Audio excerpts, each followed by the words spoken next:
The airport buzzed like a beehive. Rolling suitcases clicked across tile floors. Announcements echoed through terminals. Flight attendants in pristine uniforms glided past hurried passengers. Among them was Cara Daniels, a seasoned flight attendant with 10 years of flying under her belt. Her hair was pulled into a neat bun, her navy uniform crisp, her demeanor practiced and poised. But beneath that polished surface was someone who had worked her way up from nothing. She didn't just wear her wings, she earned them. Cara wasn't the type to tolerate nonsense. She had dealt with everything, from crying babies to entitled businessmen snapping their fingers like she was furniture. On most days, she could handle it with grace. But today was different. She hadn't slept. Her mother's medical bills were piling up. And as she stood at the gate, greeting passengers with a tired smile, she reminded herself, just get through this flight. Just one more. Flight 273 to New York was fully booked. Business travelers, retirees, influencers with ring lights, the usual crowd. Cara moved down the aisle, checking overhead bins, giving the safety rundown in that familiar cadence. That's when she noticed her. Seat 12C. A woman in a dark gray hoodie, oversized sunglasses, no makeup, and a baseball cap pulled low. She looked out of place. There was a sharpness in her stillness, like she was observing everything. Watching everyone. Cara approached, noting the lack of a boarding pass on the tray table. "Ma'am, can I just see your boarding pass real quick?" she asked politely. The woman didn't flinch. "It's already scanned." "I understand," Cara said, maintaining her professional tone, "but we do a secondary check for seat confirmations." The woman exhaled slowly, then reached into her bag and handed over the pass without a word. Cara scanned it, eyebrows raising slightly. First-class ticket, but seated in economy? Strange. "Would you like to move up to your assigned seat?" Cara asked, puzzled. "No. I'll stay here," the woman replied flatly, returning her boarding pass to her bag. Cara blinked. "No, thank you." No smile. Just, cold. Dismissive. She had seen this kind of behavior before. People with money who thought basic courtesy didn't apply to them. "All right," Cara said, masking her irritation. "Just let us know if you change your mind." As she walked away, she heard a quiet chuckle from 12C. Not joyful. Not amused. Just, knowing. In the galley, Cara vented to her colleague, Marcus. She bought a first-class seat and chose to sit in coach. "Who does that?" Marcus smirked. "Maybe she's running from paparazzi. Or has a weird thing about legroom. She acts like she owns the plane," Cara muttered, crossing her arms. Unbeknownst to her, she wasn't entirely wrong. A few hours into the flight, turbulence hit. The plane jolted. Passengers gripped armrests. Babies cried. Cara and Marcus steadied themselves, instantly switching into calm, practiced professionalism. "Ladies and gentlemen, please remain seated with your seatbelts fastened." In the cabin, Cara moved from row to row, checking passengers. When she reached 12C, she noticed the woman wasn't startled. In fact, she looked bored. "Are you all right, ma'am?" Cara asked. "I've been through worse storms," the woman replied, eyes still on the window. "In the air and on the ground." Her voice was deeper than Cara expected. Steady. Measured. As if she commanded turbulence, not endured it. Cara felt her temper flicker. The arrogance was exhausting. "Glad to hear it," she said curtly, moving on. After the turbulence passed, meal service began. When Cara reached 12C, the woman looked at the tray being handed to her and shook her head. "None of this." Cara blinked. "Excuse me? This food's not fit to serve. Did you even look at the sodium content on this packaging? Not to mention it's been sitting in a heated cart for 2 hours." It's barely edible. Kara's cheeks flushed. Ma'am, this is standard airline catering. Substandard, the woman corrected, her voice calm but cutting. Someone in your position should care more about what you serve. That did it. Kara narrowed her eyes, voice tight. And someone in your position should learn a little gratitude. We serve 200 passengers with limited resources at 35,000 feet. Maybe next time, bring your own meal. Passengers nearby turned their heads. Tension buzzed in the air. But the woman in 12C didn't flinch. She simply leaned back in her seat and said with the faintest smile, duly noted. Back in the galley, Marcus raised his eyebrows. What happened? She lectured me on our food. Like she's some kind of health inspector. Marcus laughed. Maybe she is. No, Kara said firmly. She's just another spoiled rich woman who thinks the world should revolve around her. But the truth? The woman in 12C wasn't just wealthy. She was the CEO of the airline. And this wasn't just a flight. It was an inspection. 2 hours into the flight, the cabin lights dimmed. Most passengers dozed, their screens flickering with half-watched movies. Kara stood near the galley, sipping water, still fuming over the 12C incident.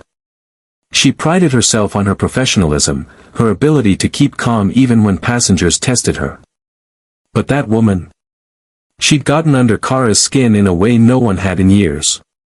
Her tone, her critiques, the way she watched, like she was judging more than just the food. You all right? Marcus asked, lowering his voice. Kara exhaled slowly. Yeah. Just counting the minutes. She's been quiet since then, Marcus offered. Maybe she got the message. But she hadn't. Inside seat 12C, Vivian Hale, CEO of Polaris Air, was typing quietly on a tablet. Notes. Observations. Names. Her hidden inspection was almost complete. Kara Daniels, poised, assertive, clearly respected by her team. But reactive. Harsh with difficult passengers.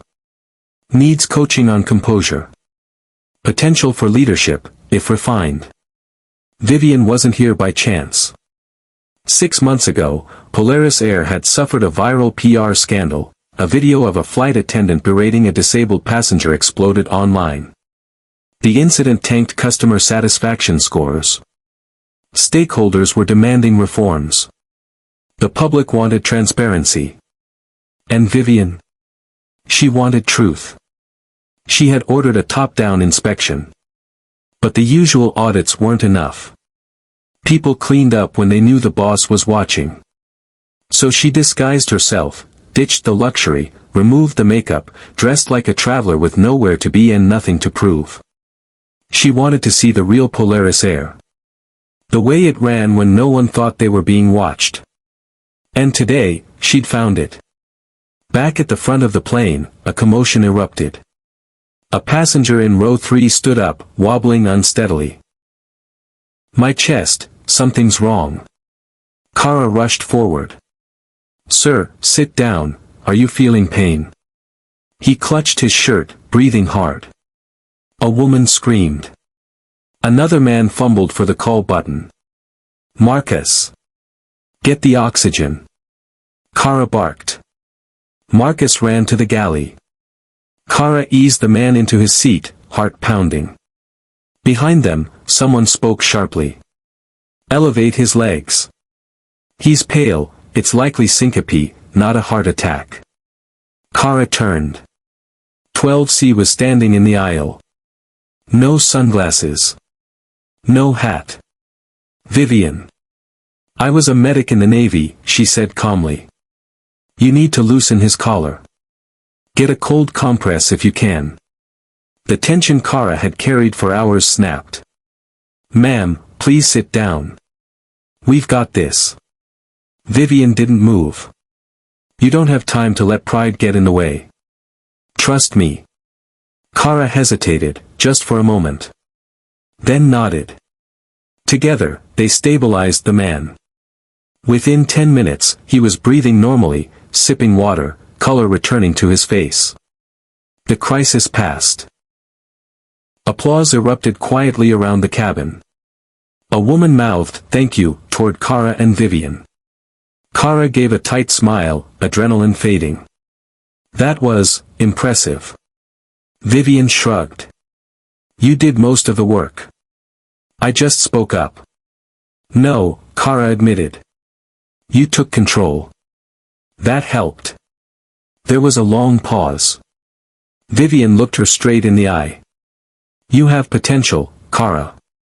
But you let your judgment speak before your instincts. That's dangerous in this line of work." Kara frowned. "How do you know my name?" Vivian's lips curled slightly. "I know all my employees." Kara stared at her, confusion swirling into realization. "You." Vivian nodded once. "I'm Vivian Hale, CEO of Polaris Air." The world tilted. Kara's breath caught. Heat rushed to her cheeks. Everything she had said, every sharp word, every assumption, crashed down on her like an avalanche. Vivian's tone didn't change. "You judged me the moment I didn't match your idea of a proper passenger. You assumed I was entitled, difficult, condescending." Kara opened her mouth to protest, then closed it. Vivian continued, "That's the danger of front-facing roles. You don't just serve. You represent. And right now, you're the face of this airline more than I am." Kara nodded slowly, voice quiet. "I didn't know." "That's the point," Vivian said. "The people you serve never announce their importance. But every one of them deserves the same respect." Kara felt like the floor had dropped out from beneath her. "I'm sorry," she said softly. Vivian's expression softened. "You're not fired, if that's what you're worried about." Kara blinked. "I'm not." Vivian shook her head. "No. You're one of our best. But you need to grow. You're sharp. Dedicated. But you let pride dictate your tone." Kara swallowed the lump in her throat. "So what now?" Vivian smiled faintly. "Now, we land. And next week, you'll join me at HQ for a leadership program I'm starting. It's time we started promoting from within, people who know the job, not just the titles." "Why me?" Vivian leaned in.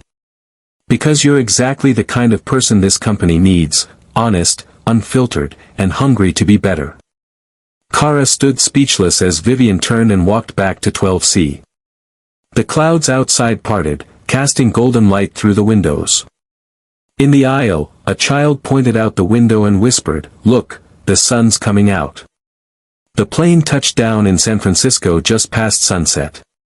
The city lights blinked beneath the clouds like embers in the dusk. As passengers filed out, there was an unspoken shift in the air, a hush of respect, a new awareness. Kara stood near the door, thanking each person as they departed.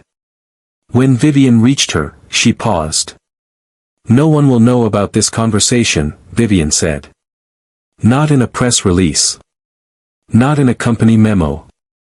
Growth doesn't need a spotlight, it needs intention." Kara nodded. "Thank you. For the chance." Vivian smiled faintly. "Thank me later. After you earn it."